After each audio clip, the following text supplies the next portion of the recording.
भारत में data centre की दौड़ तेज हो रही है, लेकिन इसके साथ खतरनाक सच सबके सामने आ रहा है। एक एआई डेटा सेंटर सिर्फ 1 मेगावाट के लिए साल में 2.5 करोड़ लीटर से ज्यादा पानी पी जाता है। और जब गूगल जैसे दिग्गज 1 गीगावाट का एआई हब बना रहे हो, तो सोचिए आपके शहर का पानी, आपके घर का नल और आपकी आने वाली पीढ़ियों पर इसका कितना बड़ा असर पड़ेगा। हाँ, हम बात डेटा की ही कर रहे हैं, पर खतरा पानी से शुरू होता है। नमस्कार, मैं देवव्रत वाजपेयी, आप देख रहे हैं बिजनेसनामा। चलिए समझते हैं पूरी कहानी।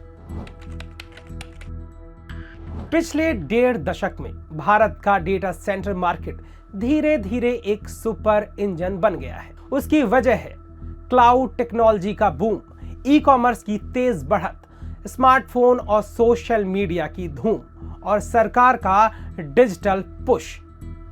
गार्टनर आईएनसी के मुताबिक भारत का आईटी खर्च 2026 तक 176.3 बिलियन डॉलर पहुंच जाएगा, जो दुनिया की औसत ग्रोथ से भी तेज है। 2026 में भारत का डेटा सेंटर सेगमेंट 20.5% की सबसे तेज ग्रोथ दिखाने वाला है। रियल एस्टेट कंसल्टेंसी जेएलएल की 2019 की रिपोर्ट ने कहा था कि 2024 तक भारत की क्षमता 780 मेगावाट होगी, लेकिन 2025 में हम कहां पहुंचे, ये जानकर आप चौंक जाएंगे।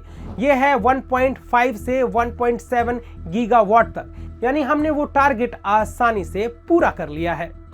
और जेफरीज का अनुमान है 2030 तक क्षमता 8 गीगावाट पहुंच जाएगी। मतलब अब India data centre super power बनने की तैयारी में है। जेएलएल की नई रिपोर्ट कहती है एआई की वजह से डेटा सेंटर्स की मांग फट रही है।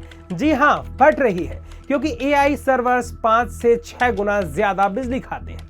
इन्हें एडवांस लिक्विड कूलिंग सिस्टम चाहिए। डीपीडीपी एक्ट और आरबीआई की डेटा लोकलाइजेशन गाइडलाइन से डेटा भारत में ही स्टोर करना जरूरी हो रहा है। दुनिया के बड़े हाइपर स्केलर्स अब भारत में जमकर निवेश कर रहे हैं। चलिए जान लेते हैं कि ये हाइपर स्केलर्स कितना निवेश कर रहे हैं। बात करें गूगल की, तो $15 बिलियन का निवेश 1 गीगावाट का एआई डेटा सेंटर ये बना रहा है। अब बात करते हैं AWS यानी अमेज़न वेब सर्विस की, तो निवेश है $8.3 बिलियन, 81,300 नौकरियां हर साल और 15.3 बिलियन का जीडीपी इंपैक्ट इसका पड़ेगा। अब बात करते हैं मेटा की।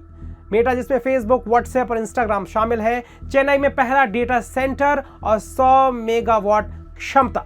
इस मामले में भारतीय कंपनियां भी पीछे नहीं हैं। रिलायंस जामनगर में 3 गीगावाट का दुनिया का सबसे बड़ा डेटा सेंटर बना रही है। अडानी कॉनेक्स को 2030 तक 1 गीगावाट प्लेटफॉर्म बनाना है। नेक्स्ट्रा एयरटेल 4500 से 6000 करोड़ का निवेश कर रही है। CTRLS 2030 तक 1 गीगावाट क्षमता का लक्ष्य है। योटा आने वाले सालों में 1.3 गीगावाट तक पहुंचेगा। ये बात रही भारतीय कंपनियों की। अब बात कर लेते हैं डेटा सेंटर्स के लिए सबसे बड़ी चुनौती की। पहला है बिजली की भारी खपत। 2030 तक वैश्विक पावर डिमांड में डेटा सेंटर का हिस्सा 3 से 4% हो सकता है। दूसरा है पानी का संकट। सिर्फ 1 मेगावाट क्षमता के लिए साल भर में 2.5 करोड़ लीटर पानी चाहिए। भारत पहले ही दुनिया के सबसे वाटर स्ट्रेस्ड देशों में शामिल है। 2025 में 150 बिलियन लीटर पानी की खपत 2030 में बढ़कर 358 बिलियन लीटर हो जाएगी।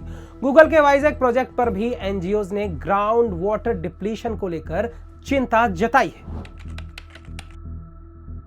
भारत के कई डेटा सेंटर जैसे योटा, CTRLS और इक्विनिक्स एयर कूल्ड चिलर्स इस्तेमाल करते हैं, जो पानी कम खर्च करते हैं। लेकिन ग्लोबल कंपनियां आम तौर पर वाटर कूल्ड चिलर्स इस्तेमाल करती हैं। ये ज्यादा एफिशिएंट लेकिन पानी हैवी होते हैं। गूगल ने वादा किया है कि 2030 तक वह जितना ताजा पानी इस्तेमाल करेगा, उसका 120% वापस प्राकृतिक स्रोतों में लौटा देगा। भारत में वो कौन सा मॉडल अपनाएगा, ये देखना दिलचस्प होगा। तो भारत का डेटा सेंटर सेक्टर आज एक विशाल मोड़ पर खड़ा है। एआई की वजह से मांग आसमान छू रही है। हाइपर स्केलर्स रिकॉर्ड निवेश ला रहे हैं, लेकिन बिजली और पानी की चुनौती असली परीक्षा होगी। अब सवाल आपसे, क्या भारत दुनिया का अगला डेटा सेंटर हब बन सकता है? अगर वीडियो पसंद आया हो तो लाइक करें, शेयर करें और बिजनेस स्टैंडर्ड को सब्सक्राइब करना बिल्कुल ना भूलें।